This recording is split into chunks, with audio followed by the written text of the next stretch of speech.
Sa face-off pa lang, ramdam na ang init ng laban. Pinabastos na at gustong suntukin ang batang Pinoy. Halos hindi na makapaghintay ang kalaban. Gusto na agad magpakawala ng suntok. Pero hindi papayag si Kabayan na hindi makaganti. Pinatulog ang hambog gamit ang isang suntok. Và đây là một cú đập. Mga laban, A3 Boxing TV. Ito ang isa sa kinatatakutan ngayon sa flyweight division. Ang undefeated na mandirigma na may potensyal maging world champion. Cống hiến. Knock down rồi. Si Arvin John Pasiones, tubong Cebu at nag-training na at naninirahan sa Japan. Dala ang 13 wins, 8 dito ang knockouts at walang talo.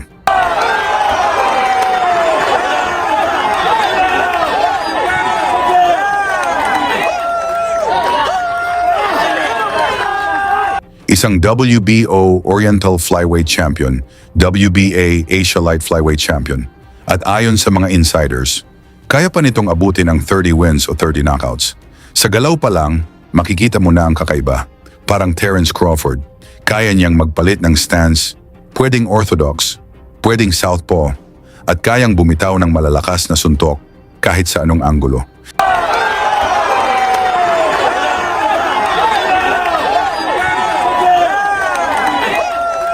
Pero hindi rin basta-basta ang kanyang kalaban. Isang 100% knockout artist at tinuturing na future world champion ng Thailand. Si Sarawut Jamtong. 8 panalo, lahat knockout. Kaya kampante, kaya mayabang, at minamaliit ang Pinoy. Sa weigh-in pa lang, sumisigaw na, nagpapakita ng tapang, at gustong makipagsuntukan agad. Pero sa loob ng ring, ibang usapan na. Bago yan, pa-like at subscribe na lang kasama ang bell. Malaking tulong yan sa aming mga content creator. Round 1, malakas ang simula ng Thai. Sunod-sunod ang suntok. Gustong sindakin ng batang Pinoy. Pero si Pasiones, kalmado lang. Parang sniper, naghihintay ng tamang tiyempo. 10 hiệp đấu.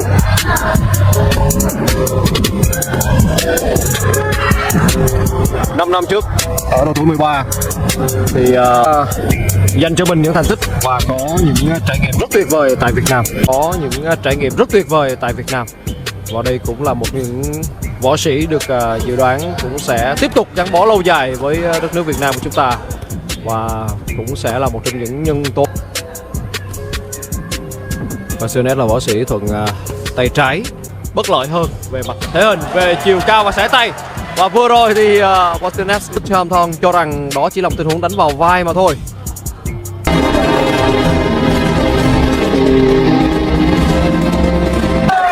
Hóa đa dạng đến từ Pasiones. Tiếp tục là Marisot. Cũng đã chuẩn bị cho mình những sự sẵn sàng. Sa huling bahagi ng round, sa dulo ng round, tumama ang malinis na counter. Pero matibay pa ang Thai, hindi pa bumibigay.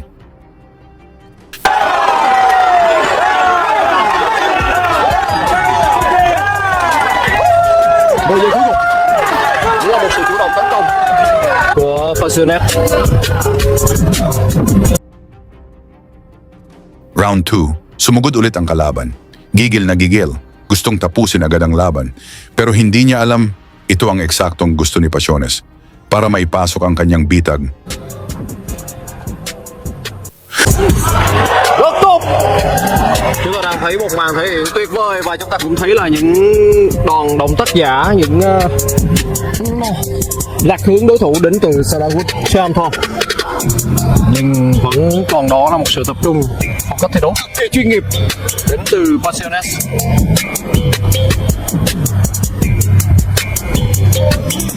Giai đoạn mà Sarawut Chamthong đang muốn At sa isang iglap, isang kidlat na counter straight.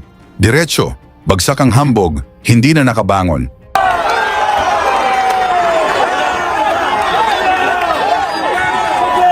một cú đấm và có khả năng anh sẽ khiến cho đối thủ bị hạ knock out. Những bước chân loạn choạng và đứng không nổi nữa rồi. Một cú right straight quá nặng đến từ Pasiones. Đây là right straight quá nặng đến từ Pasiones. Đây là những gì Technical knockout victory. Panalo si Pasiones. Isang malinaw na mensahe, hindi lang siya prospect. Isa siyang tunay na banta sa mga champion sa division. Sa tingin nyo, may tsansa ba siyang maging world champion? Ikomento na lang ang inyong sagot at ilagay nyo na rin kung saan kayo nanonood para makita natin kung saan umabot ang suporta ng mga Pinoy kay Pasiones. Lagi niyong sundan, huwag magpapahuli. Pag-usapan ni bakbakan, balita niya at laban. Mga Pinoy na di nagpapagapi. Salamat sa mga suporta na lagi nandyan.